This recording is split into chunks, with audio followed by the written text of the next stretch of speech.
Hello and welcome to today's Grow session entitled The Audacity of Job, Rethinking Faith in the Face of Suffering, presented by our speaker, Adriane Leveen, PhD. My name is Laura Tarlin, and I'm one of the Program and Relationship Directors on the Tamid of Hebrew College team. And I'm thrilled to be with you today for our first Grow of the 2025-26 season. I guess year, it's not season. Grow sessions are designed to be opportunities for participants to gather, reflect, observe, and wrestle with important topics relevant to our lives today through a Jewish lens. As we enter this high holiday season and prepare for our own self-reflection, the figure of Job offers us a model of spiritual audacity, redefining what faith can mean as he dares to challenge God. So let me introduce our speaker. Adriane Leveen is a senior lecturer emeritus at Hebrew Bible at Hebrew Union College Jewish Institute of Religion since June of 24. She's written 2 books, Biblical Narratives of Israelites and Their Neighbors, Stranger at the Gate in 2017, and Memory and Tradition in the Book of Numbers, 2008. She has published in a number of scholarly journals, including Proof Text, Journal of the Study of the Old Testament, and the Harvard Theological Review.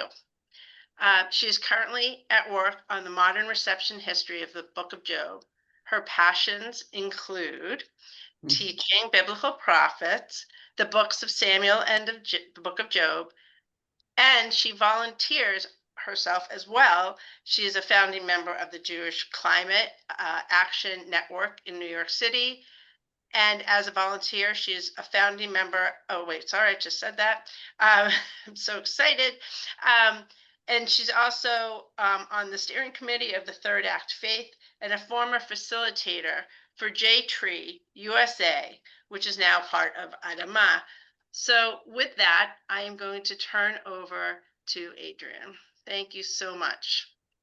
Thank you, Laura. And it's so nice to see a whole crowd of people on the screen. So you're going to spotlight me and I'll see people on the side, I guess. I'm just getting used to your Zoom here, but you'll be able to, if I can't see questions, We'll let you know. We'll see what happens. Okay, so each time, folks, that I begin chapter 1 of Job, and I read its opening lines, and here they are. A man there was in the land of Uz. Job was his name.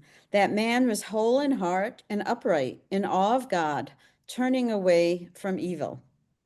I feel a familiarity and even a comfort, believe it or not, as I reacquaint myself with these biblical characters. I've read Job in so many versions and so many over the years that really the book and the characters have become, now, I wouldn't call them part of my family, God forbid, but definitely familiar characters in my reflections upon all sorts of things. And I wondered why I was so interested in Job that I actually even decided to write a book about it.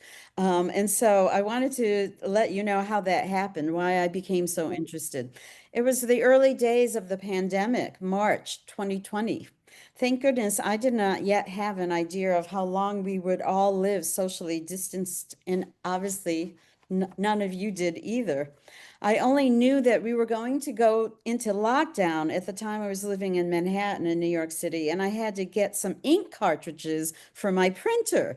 It wasn't exactly an irrational response to think, oh, COVID's coming, lockdown's coming, I got to go get some ink cartridges, because I knew I was running low and I needed to print out lectures and research notes for the coming months, because my classes at the Hebrew Union College on Hebrew Bible were going to go on Zoom, and I had run out of ink. So off I went, already feeling a great deal of trepidation, but not yet advised to mask up. Once in the stationery store, I stood ridiculously distant from the person in front of me in line. This is really a very clear memory of mine. Those early days, the nervousness, being out on the street briefly before lockdown and going to get these ink cartridges. Yeah, when I was distanced from the person in front of me, when it was my turn to come to the cashier, I kept up my general tendency to be quite friendly. And as that cashier was reaching behind the counter for my cartridges, I started talking to him. He was a tall, handsome man from somewhere in Africa, smiled at me very pleasantly in responses to my comments. And I said, I need cartridges because just in case I have a writing project that I want to get started on.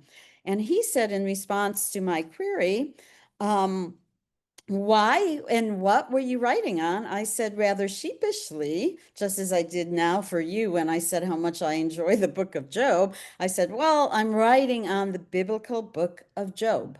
And after he gave me a second look, he nodded and then he recited to me, quote, Job 38, verse 2, who is this who darkens counsel and words without knowledge? I must have looked surprised because he smiled again and said he studied Job in school back in his home and that it was a magnificent book and had stayed with him all these many years later. That brief interaction reinforced my observation over the years that Job actually has staying power in the memory and imagination of countless readers across the world and throughout the ages, and that I would really like to explore why that was so. What was it about Job that drew people in? So I began, and I am now in the middle, I'm happy to say, of writing a book about Job and the people who read him. Okay, now I want to share my screen with you because I have a lot online to bring up on the screen. And it first starts with this picture. Can everyone see that, Laura? Just raise your thumb. Yeah, okay, good. So I want to give you a taste today of the book of Job by noticing with you how Job is introduced and what happens to him. And since it is the third week of Elul, I'm counting because Rosh Hashanah is starting next Monday night, getting closer and closer. I'd also like to share some verses from different sections of Job that invite us to think about some of the shared themes between the book of Job and the high holiday period. And honestly, I didn't often do this in the past, but for this project and this class, I went looking, and of course, I found a lot that was shared between the themes of the high holiday and this book of Job that I would really like to talk about with you today. And of course, I want to also hear from you and elicit some of your thoughts and experiences. So this won't just be me talking at you, but I will be talking now for a couple of more minutes to get us really familiar with what this book is all about. And then we'll switch over to a more interactive part of the time that we have with each other. So that's what's in store. So now let me move to screen 2. Let's see, I want to make it just a little smaller so that you can also see, well, maybe that's too small, so I'll stay with where I was at. If anyone asks, send Tarlin Laura will be checking in the chat for any problems people might be having. So here we go. You can see the screen in front of us. So let's start again looking at this first verse that I already read for you. A man there was in the land of Uz, Job was his name. That man was whole in heart and upright, in awe of God, turning away from evil. So first we have to think, the very first line in a biblical book usually introduces something quite important, either about the character or about the story. And here it's clear that it's describing Job by certain traits that he has, right? We know where he's from, what his name is, but then those traits of character and the pious response that he has to God are very important for us to know about him, right? So he's whole in heart and he's upright. He's in awe of God and he avoids evil. In other words, Job begins his book as an absolute model of piety and faith. And he's often known, for instance, in the Christian world, less in ours, and less in the Jewish world, not ours, Jews and Christians. The Christians would often say of Job, he was innocent. Job, the innocent. And that's how he was known. It turns out that Job here is presented as a very pious and faithful man. And I would say he remains pious and evil, but he goes through a radical transformation over the course of the book that we will study in the class that I'm teaching later in October. We will see that he is able to also expand his understanding of many things, including and especially in his relationship to God. He never loses his faith in God, which I will say over and over in this class because I think it's really remarkable that he gives you the model, as Laura said at the beginning, of a kind of audacious faith, right? He shows you what it means to have faith in a way that some of us might not necessarily think of. But he's introduced in this way as a model of piety and faith. Verses 2 and 3 of chapter 1 then really add a more material description to Job's life. He is described here by how much he possesses and owns. 7 sons and 3 daughters were born to him. His possessions were 7,000 sheep, 3,000 camels, 500 yoke of oxen, and 500 she asses, and a very large household. That man was wealthier than anyone in the East.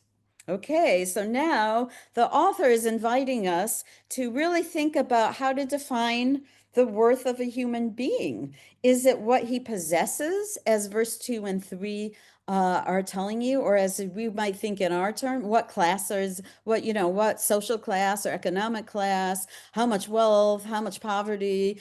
That seems to be, do you define the worth of a human being through those categories? Is it what he possesses in verses 2 and 3? Or is it something a lot less tangible, which is the spiritual, as defined in verse 1? It could be both, right? It could be the wealth, it could be the spirituality, the faith, right? I'm not telling people how to think about other people. I'm just saying that this book, as a biblical book, is probably saying to you, because it started in verse 1 with how pious he is, that it's the spiritual side of Job, as well as Job's relationship to God, that is of most concern to the biblical author. It's verse 1, not so much verse 2 and 3. So then that leads us to think, well, how does God think about Job, right? And here we have verse 8 in chapter 1, God speaking to the adversary. And the adversary in this book is actually later called the Satan in Christianity. So we've all heard of the Satan in Hebrew, the Satan, the devil, etc. And here is that Hebrew word for it, but here it's translated as adversary simply because within the biblical books of the Jewish faith, there is really no Satan except very, very late, early rabbinic period maybe. So here we think of him just as an adversary, causing some trouble, as we will see this adversary does, right? So God proudly points Job out to the adversary and says, look at this. There's no one on earth like him, right? My servant Job. And Elie Wiesel, who has written a lot about Job, Zichrono Livracha, Elie Wiesel, I had a privilege of listening to some of his incredible teachings on Job at the 92nd Street Y back in the day. He did this in the 1980s. He says about God pointing Job out to the adversary that God's the one who actually begins it all. Right? We like to blame the adversary for causing the trouble, and the adversary should be blamed. But more than that, it's God who introduces the adversary to this figure of Job and tempts the adversary in some way. Rizal says it is because that God begins the story, Job has to suffer. So that is Rizal's take on this that I'd like you to think about when we think about Job and God. So next, though, the adversary has some interesting and I call cunning comments to God. The adversary says in the same chapter 1, verses 9b, the second half of verse 9 through 11. It is not for nothing that Job fears God. Haven't you hedged all around him in his house and all that he has? Meaning, haven't you protected Job from any harm? You have blessed his hand so that his livestock have spread throughout the land. But lay out your hand and touch all that Job has. Shall he not curse you to your face? So interesting, right? Interesting enough, I think what the adversary is doing is really sending a dare towards God's vanity. Apparently, the adversary has identified a certain uneasiness in God, maybe even a divine sore point. Now, I'm anthropomizing God here clearly. I'm talking about God in human terms. The Bible does that all throughout. You can't avoid the Bible's way of referring to God, in gender and anger and emotion, et cetera, et cetera. We can talk a little bit about that more. But what I always like to remind my students when I teach about God, this is human characterization of God, right? This might not tell you anything about God, and we can come back to that point later. But for now, I would just like to say that I know that this is a really kind of human way of talking about the divine character who is honestly beyond any human knowing, is what I would say in the end. And again, we can talk about that a little bit more as we go on here. But here it does seem that there's a divine sore point, and the question for God and for the adversary is, does Job only worship God because he is so richly rewarded in life? Is it like because God gives him everything that he loves God, and if you take everything away, the relationship will fail? So the adversary sets up a test that God immediately accepts and gives the adversary free rein over what happens to Job, except for one prohibition. The adversary may not lay a hand directly upon Job. Job and his wife will lose everything, sadly, tragically, including their children, but will continue living. That is the agreement set up already through the first chapter. By verse 11, we know that things are not going to go well for Job. What's interesting here as well is that we know what Job doesn't know for the longest time. Job doesn't know why this has happened, but we know because we just heard this conversation between God and the adversary. All right, so next I just want to show you, and for this I'll try to make it a little bigger so you can see this amazing illustration here. Hopefully you can see it. I'm going to make it just a little bigger. This is William Blake, who back in the late 1700s, early 1800s, created an illustrated work on the book of Job that I really think is just incredible, and it's a public domain. Anyone can get it and look at it. You just Google Blake on Job and you'll see these illustrations, and he actually does every single not every chapter but every major scene. And so I'm just going to point out right here a few things for you, and I'll come back a little later to another of Blake's uh, illustrations. When I teach the book later in the year, I should say, if that happens, if we have enough students, then I will talk more about Blake and even devote a session on modern attempts to describe Job. They're very interesting, they're very telling. And what I love in this one in particular, I'll tell you, is two things.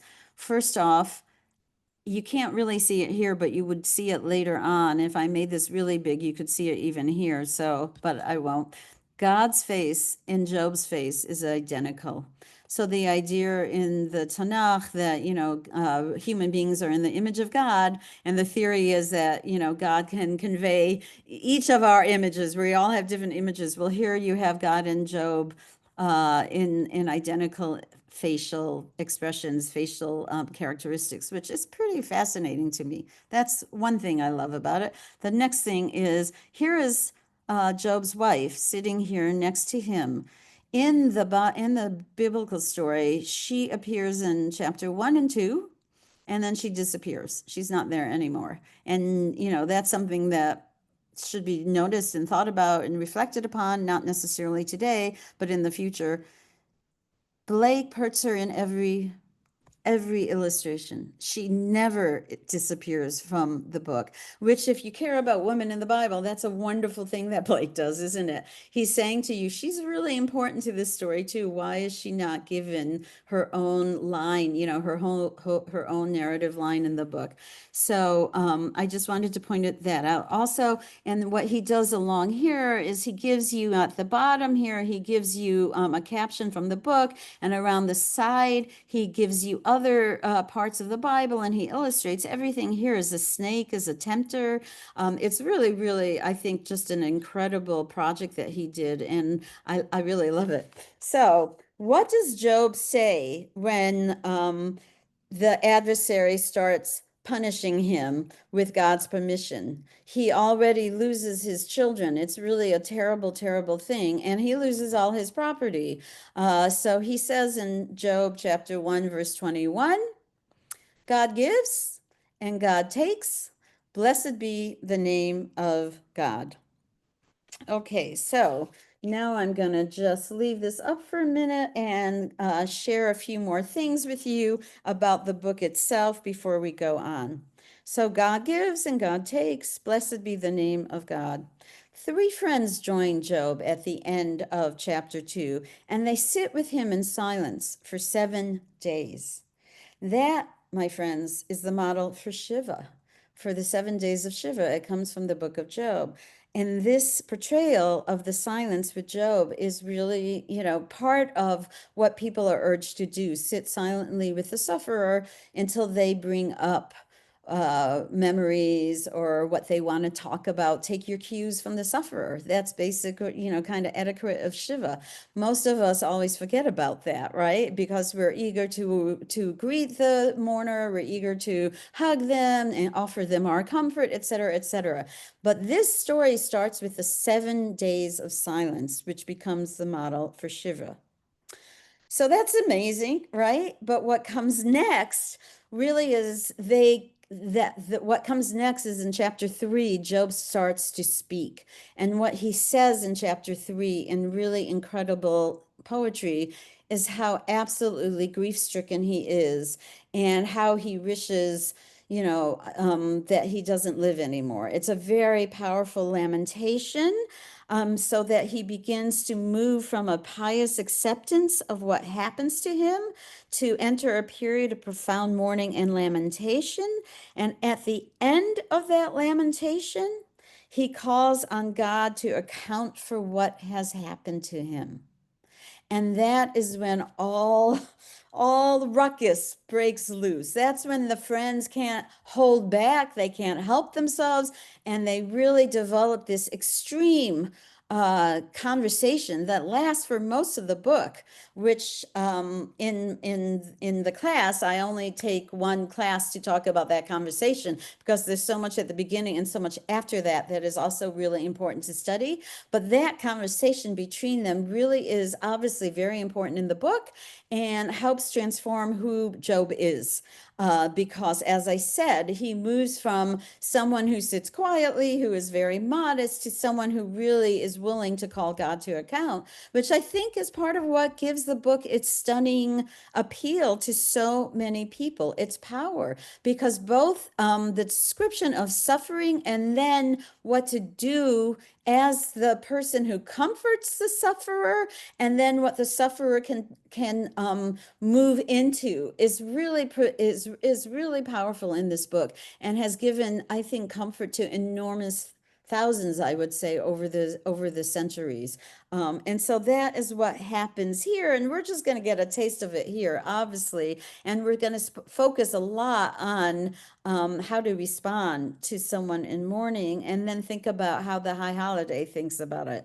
So Job becomes, as this Bible scholar named Judith Klistner, an unrelenting critic of the divine right to wreak injustice upon the world. That's the quote of Judith Klistner. So he becomes an unrelenting critic of God And also on behalf of justice in the world for those who have suffered. He literally becomes a hero for so many. He moves beyond Job the innocent to Job the rebel, Job the defiant, Job the one who really loves and wants to stay in relationship with God. And so that is what happens through this biblical book. So as the book unfolds, Job shows us what it means to suffer when terrible events force him to reckon with the unexpected.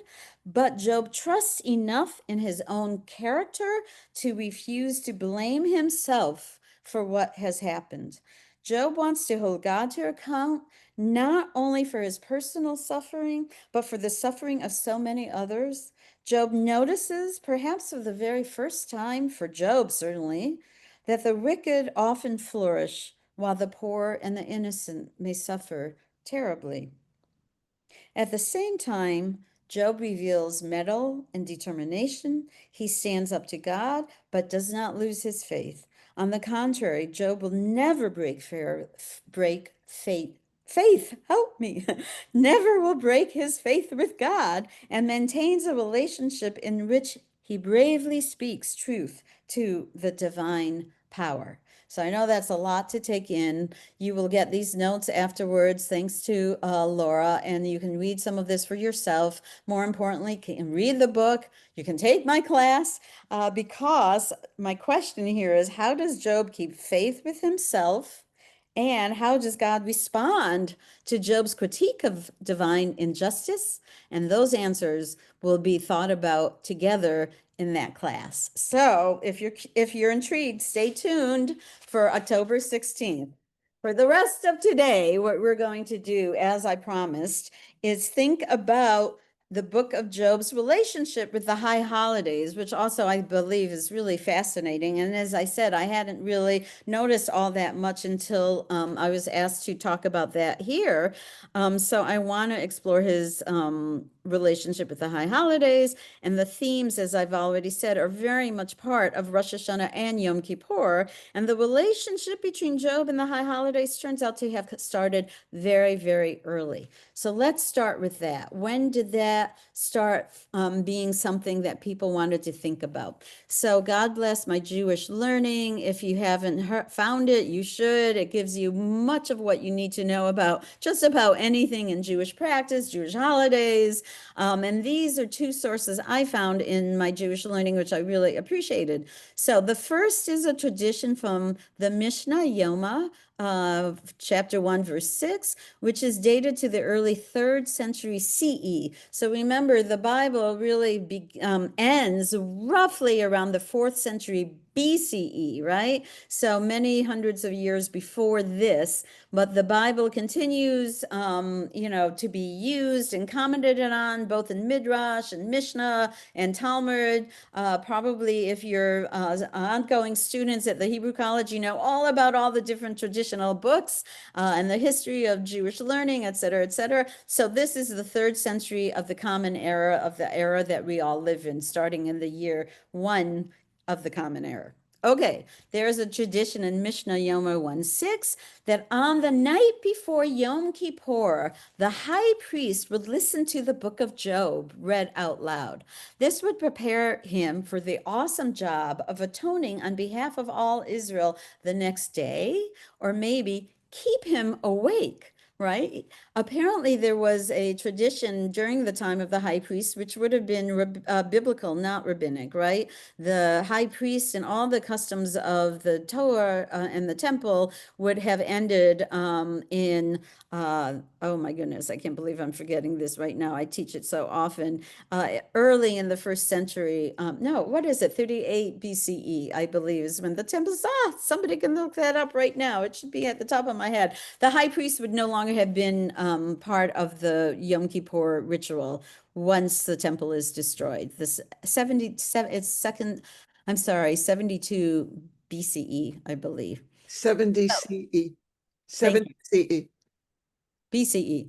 CE. No. Okay, 70 CE. Thank you so much. What did I do before the internet was less crazy, probably? But anyways, so here's the quote from the Mishnah Yoma. They kept him, the high priest, occupied throughout the night to prevent him from sleeping. If he was a scholar, he would teach Torah. If he was not a scholar, Torah scholars would teach Torah before him.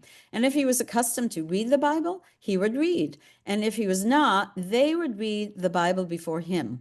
And what books would they read before him to pique his interest so that he would not fall asleep? They would read from Job. And then, to be fair, I cut the quote right there. There's a few other books that they also might read to him, but Job was first on the list. And I thought, wow, that's really interesting. So that's one data point for Job and the high holidays. The next is Elie Wiesel, Holocaust survivor, of course, Nobel Prize winning author, Zichrono Livracha, who wrestled with the book of Job and explains the reason that Job is also quoted throughout the Yom Kippur service. So humble is his language that many of his lines are being used in our liturgy for Yom Kippur, the holiest day of the year, the Day of Atonement. What is man? Only a shadow. What is life? A passing whim. What is human ambition? An illusion in the desert. What is man that you should take as much notice of him? Each Yom Kippur, Elie Wiesel says, as we try to search our souls, to contemplate our finiteness and yet still seek comfort, Job, who faced suffering in a way hopefully few of us will, helps us. Unquote. Okay, and now from a very contemporary quote from this fellow I've never heard of before, but I found him and I liked what he had to say. Has a podcast apparently on Yom Kippur and Job, and he spoke of this in 2012. Literary types agree that Job is probably the greatest work of literature in the Bible. I would make that point and I would defend it. I'm a literary type. But religious types agree that it is the most puzzling book in the Old Testament, and that even when you look at it in the most common and superficial way, why do bad things happen to good people? You end up scratching your head. I also agree with that. Job is the book to read, he continues, on Yom Kippur. It is the book to ponder at the start of the year, at the end of the year, and at points between. And by the way, this is from him, I never knew this, Abraham Lincoln's most studied book of the Bible. I love fascinating tidbits like that. You know, for trivia someday you can say, which American president read the book of Job? And it would be Abraham Lincoln. So now we will have time for some questions in a minute. I just want to start us off, and what time do I have? I have to stop in 15 minutes. So, okay, so write yourself some questions because we will have general questions I can take at the end. But right now, what I'd like to do is some of the themes from the high holiday with you. And with each theme, I also have a question or two that I'd like you to think about. And the brave souls that you all, I'm assuming, are. Some of you will jump in and offer some answers to some of these questions. So, theme number one, mortality. Right? These are themes from Job that we also have in the high holidays and from Job chapter 7 to show some of these themes. My days are swifter than, this is Job speaking, by the way. My days are swifter than a weaver's shuttle. Remember that my life is the wind. And verse 7-9, as a cloud fades away. This is the way he's trying to talk about the kind of temporality, how quick our lives fly by. And so my first question for you, and then I'll give you some of my thoughts afterwards, is which of these three draw your attention? Okay, my days are swifter than a weaver's shuttle. You know, when you weave, maybe some of you are weavers. I am not, but I've seen this, right? The machine that you do by hand, this beautiful machine that now I think probably is mechanized, but in the old days, you could, very rapidly shut the, pull down the rod. Someone who's a weaver here probably is rolling your eyes at me, forgive me, but that's quick, right? That my life is the wind and as a cloud fades away. So which of those kind of catches your interest? And to speak up, we ask that you go to the bottom and find, can people see that, Laura? You have to unshare for people to, oh, is that right? It's just very small. Okay, so let me stop share for a minute. Is And it bigger Jamie has a now? question. Okay, who does? Jamie, Jamie, thank but you. you're on Okay. mute, Jamie. There. It was an answer to your Oh. question. Well, I don't see it now, but it was the second one that There something you go, about Jamie. the Thank you. wind. Life is the wind, because it reminds me of Kohelet, Ecclesiastes, and Hevel, which can be translated many ways, but that's what So catches my eye. nice to meet you, Jamie. And that comment about Ecclesiastes, Kohelet, is totally right on for a number of reasons. Job actually, they did put, I'm sure they did not know each other, and it's impossible always to know precisely when any of these people live. But they did live roughly in the same period, which was kind of, I don't know, 4th to 2nd century BCE, and they were part of what we call the wisdom books of the Bible. They were both interested in very cosmopolitan and kind of universal themes, and Job uses some of the same language as Kohelet. They're different, but they're both very radical, and your notion that you hear Kohelet and Job is just, yeah, absolutely. Thank you for bringing that out. Laura? So I just wanted to say there's a couple of comments. So I just wanted to, I didn't want to interrupt you before, but Sherry Israel had pointed out that adversary in Hebrew is Hasatan. Yeah. So That's right. That's where it comes from for the Christians, right? But the translations call it adversary for the Hebrew Bible, right? Yeah. and that Job as a model for the Hasidic rabbis who challenged God. Right? Is that, Sherry, is that what you, Job as a model for the Hasidic rabbis who challenged God? I think there was at some point, Sherry, I don't know if you want to expound on that or not. No. Okay. I don't think it needs expounding. I think it Okay. speaks for itself. Okay. Thank you, Sherry. Thanks. Sure. And then the last, there is a question here. What time period does Job take place in, and when was Job written? So that's another question. And Right. So that's a more general question. I'm happy to answer that right now. When I teach the course, which is a 6-week course, we go into all of that in the first class. But I can answer that right now too, just very briefly, which is probably sometime in the Second Temple period, around the 4th century BCE. There is a wonderful book that I would ask students to buy, and all of you might be interested in. It's the book, it's a new translation of the Book of Job by Edward Greenstein. I believe it's also in paperback. If Laura wants to put that in the chat for everybody, Edward Greenstein. And he does a great job of giving you some of the historic context for the book, which I will do also in that class and in my first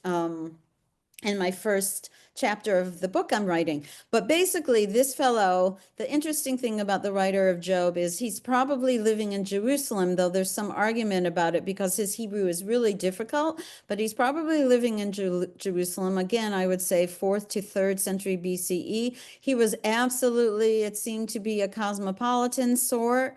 And what I love is like, who is this guy? Right. And I asked that of Edward Greenstein because I did an interview with him on Job a while back for my book. And I loved how Ed answered that question. He said, you won't really know the dating of this author, but you know what he knows, right? Because you see what he tells you. He must know, and I can discuss this at length when I really focus on Job. He discusses most of the rest of the Hebrew Bible by heart. He just quotes it to you all the time. He alludes to it. He overturns things. He's incredible. He knows a lot of the ancient literature of other cultures. He knows a lot about weather and business practices and animals and weather and storms and yeah, meteorologist. I mean, he's brilliant. Brilliant figure, this writer. It's complicated because there might be another writer too, but I am not going to go into it today. Okay, I'm going to be disciplined and go back to the topic, mortality. Would anyone else like to identify a verse from mortality that speaks to you? I can't see them, so you'll have to shout out for me, Laura, okay? Yeah, the other one thing was that, let's see, I'm struck by the fact that God is referred to as the wind, ruach, also. Okay, so, this guy wants to refer to himself as wind, and God also refers to God's self as ruach. Is that what you're saying, that question from whoever that was? You can jump on if you want and clarify, whoever it is. Yeah, I was just wondering about that, the fact, just that connection to the wind. I mean, and to that, the sense that we're in God's, I'm just always struck by that sense of, by that meaning, by Uh-huh. Ruach, and I wondered if there was any connection here, since we are in God's image. That is, I'm trying to think how best to respond to that because it's a great question and it's a large question. So there's a couple of ways to think about it. First off, I wouldn't necessarily say that the writer at this moment is using, that ruach because he wants to talk about, refer back to God. There are other places that seem much more about God. And then God, of course, speaks for God's self later on in the book.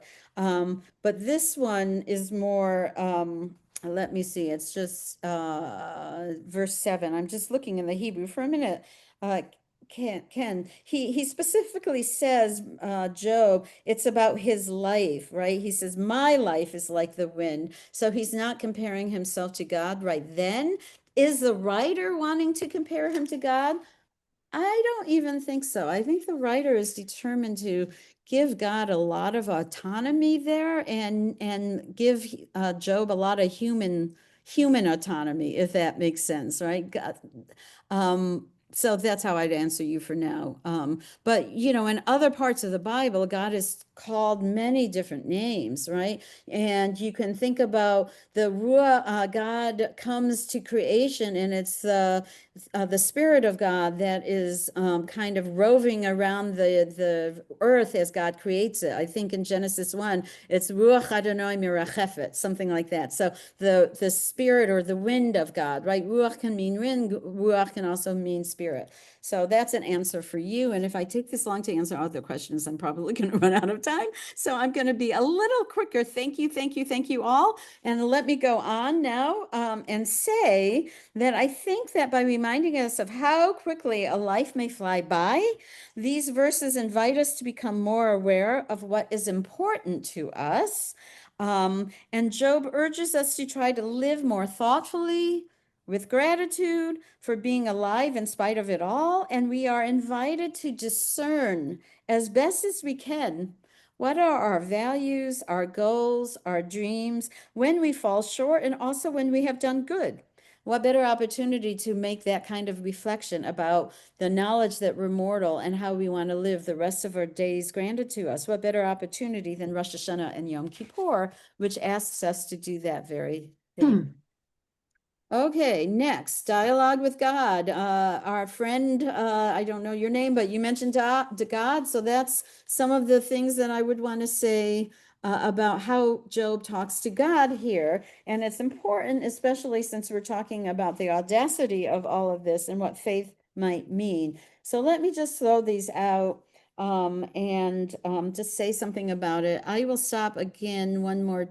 I think I'm looking at the clock, and I think I'm just going to share some of this with you rather quickly. My apologies. I had timed this, but turns out I talk slower so people can follow me. Dialogue with God. This is all Job. So Job says in 9:12, Who can say to God, what are you doing? God does not restrain God's anger. And then 9:22, it is all one. Therefore I say, God destroys the blameless and the guilty. Chapter 10, verses 2 and 3.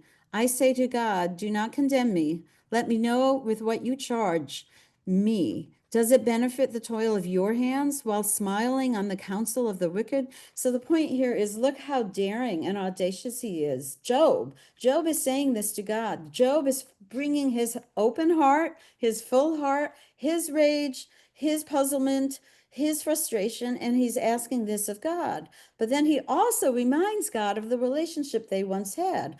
Life and loving kindness you have made for me, God, and your providence guarded my spirit. So here he's both honest about his fear, he won't flinch, he's daring, but he also wants to remind God of the relationship that he never has given up.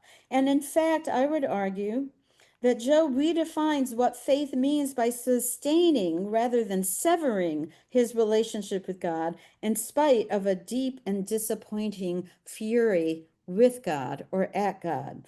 And the reason I think this is so important and why I brought this, it's very important to the book of Job, but I think it's also important, if you forgive my chutzpah, for us not to be fearful. I don't know what you believe in, folks, and I never tell people, oh, you must believe in God. Of course not. You have your own, spiritual journeys that you have taken over the course of your lives. I hope that they're rich. I hope they're meaningful. For those who don't believe in God, and I think for those who do believe in God, I think it's the same comment I want to make. Be honest about what it is you're struggling with and your puzzle, your mystery about why these things are happening, right? Because he wants to know, why is this happening? And then he starts looking around him in the world, Job, and he wonders about not just what has happened to him, but what's happened in the world, which is something that I particularly think is really incredible on his part. So let me just jump ahead a little bit here. This is a wonderful example of the Blake that now is in color. Some of it he turned into color. These are Blake's interpretation of the friends challenging him. If we had more time today, we would start thinking about what you can do when you comfort people and what you shouldn't do.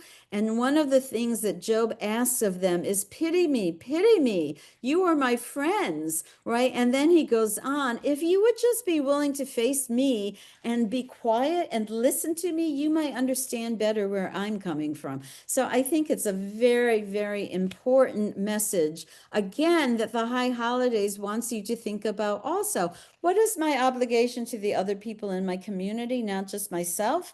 And how can I best present when somebody's in trouble or worshiping or mourning, whatever it is that they might need from me? That's here too. And then, of course, finally, actively take care of those in need or in despair. Tzedakah is one of the values that the High Holidays urges us to think about.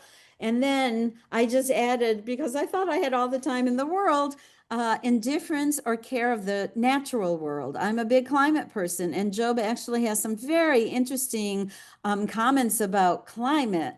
And if we had time, I would ask you about those. I'll share with you my favorite personal photo. This is me in front of a giant redwood, where you can think about the humility of human beings versus the natural world. And certainly Job invites us on Yom Kippur and on Rosh Hashanah to think more modestly about ourselves and to be humble in the face of the magnificence of God's creation. Here's more beautiful things with photographs of the natural world for all of you. And I will stop sharing and bring us to just a few moments of conclusion on my part and opening it up for more questions from all of you. So here I go. With how much I appreciate this book of Job. I'm almost there. This will take me a minute to read my conclusion, and then we'll still have some time left for questions. Okay. So if, did I unshare? Didn't I? Yeah. So can you put me, okay, I'll read my conclusion and then you put people back up, Laura, okay, so I can see everybody. So I find Job to be an excellent, if challenging, companion for the high holiday season and for many other moments in one's life, actually. The high holidays do ask us to take stock, to be serious, to wrestle with ourselves and the realities of our world. The book of Job puts in front of us just such a character, Job. He cherishes honesty and integrity when he faces others, and especially when he faces the Creator. Job offers us some of the most powerful words and images ever written that can invite us to practice teshuvah, right? Our own process of reflection and atonement, self-reflection, reflection on God, on our relationships to others, and on our planet. So I would love now to hear any of your questions and your comments, and thank you for listening to me. There we go. Okay, and the best way to ask your questions is up here, and I see Mitch. Go for it, Mitch. Yeah, among the many mysteries about Job and the story of Job is why whoever made the decision to canonize Job did so. And was it controversial? And do we have any idea what they were thinking? And the reason I'm asking this question is it just seems like such a different tone from any other of our canonized books. I was wondering what your thoughts were. Yeah, great question. And Jamie already mentioned Kohelet. So if you read Kohelet, I think you would also ask a roughly same question. Remember in Kohelet, it says, you know, they think someone else tacked on at the end of it something more pious sounding so it could make it into the canon. And I think that's, you know, that's a major question. Of course, I wouldn't be able to tell you what the canonizers thought when they included Job. I can only say, thank God they did, because it's such a brilliant critique of the rest of the Torah, especially Deuteronomy. If you read Deuteronomy, right, you know, which is if you do this, you're going to be rewarded, and if you don't do this, you're going to be punished. This author comes along and says, I don't think so, right? And so I think the canonizers were just interested in the fact that the book of Job is so brilliant that they kept it. You know, that's the best question I can ask about that. And it does require us to really ask a lot of reflections ourselves, right? And maybe it was only written for, you know, cosmopolitan elite, and the canonizers said it's too good to just let, you know, the wealthy people read it at their own time or something like that, right? We also had a wealth class back in the day of the temple. So I don't, you know, that's a great question, and that's the best I can do on one foot, but thank you for asking it. Susan. I'm struck by when Job says God gives and God takes away.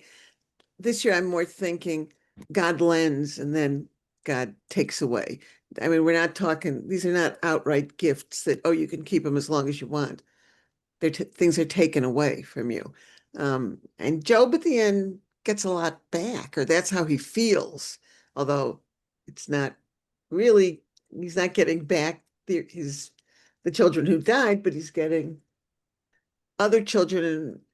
But even then, when you lose someone, you don't get them back. Right.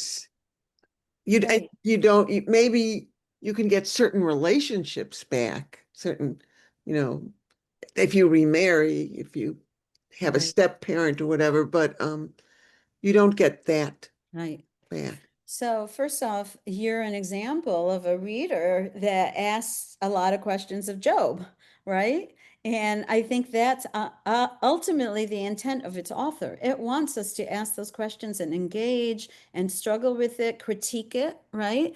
So the way I would answer you, two things, and hopefully I'll remember to remind me if I forget, from Leviticus. Just say Leviticus, and that'll help me. But the first thing is the idea of the Lord gives and the Lord takes. That's the reason why the reputation Job has within Christians is often Job the innocent, right? And also, I'd like to say that's the very first thing that Job says.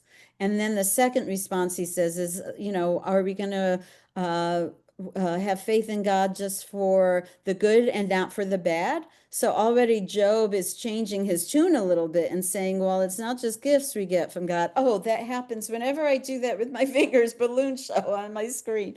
But so the second thing that happens is that he begins to change what he thinks about God. And then he goes into that whole long thing, about why is God basically unjust. So I think that it's much more complicated than if we only rest on that one verse.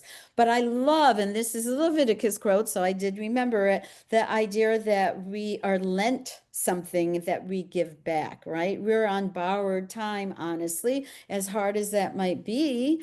And whether or not you believe that anyone gets given back, again, okay, but the phrase that I love from Leviticus is the earth is God's and we are just residents on it, right? We have set amount of time in our lives and we don't own this earth is the point. So that came to my mind when you said it's a gift. It is a gift that we are born and we have creation, right? But it's not ours for keeping, right? And so that's how I would think about that. But yes, of course, you're not happy with that, I guess. That's fine. That's fine for our lives, but it's like the people in our lives. Hmm. When you lose someone in They've your life, lost, that's it. They're gone. right? Right. So that's then a question of, that's such a broad theme that I'd love to talk about either in the class, but also as part of Yom Kippur, right? What do you believe happens to the people we love after they're gone, right? And again, you can't know what happens to them. You can only have your own thoughts and beliefs, right? Which, of course, we each happy to share and hear, but each of us figure out in our own way. Okay, I'm going back to Laura, who wants to tell us time is up. Yeah. My goodness, this has been such a great discussion. Thank you so much. And now I have a great trivia question for the holidays about Abraham Lincoln. So I'm excited about that. I really want to thank you so much for presenting. And just if anybody wants to know, we are offering, Dr. Leveen is offering this class, Book of Job, starting on October 16th. It's in the link right now. In the chat, and we'll send it out. Also, October 9th, we're having another grow session, and it's with Hafa Kearns, who will be doing holy humor. So that should be a really interesting topic as well. And I just want to thank everyone for coming today and wishing you all and your family a healthy and happy New Year. And may 5786 bring lots of peace and justice and love to all of you. So with that, and we will send everything out at some today or tomorrow with all the slides and everything. So thank you so much for coming. Thank you, everyone. Nice to meet you. Thanks all. Okay.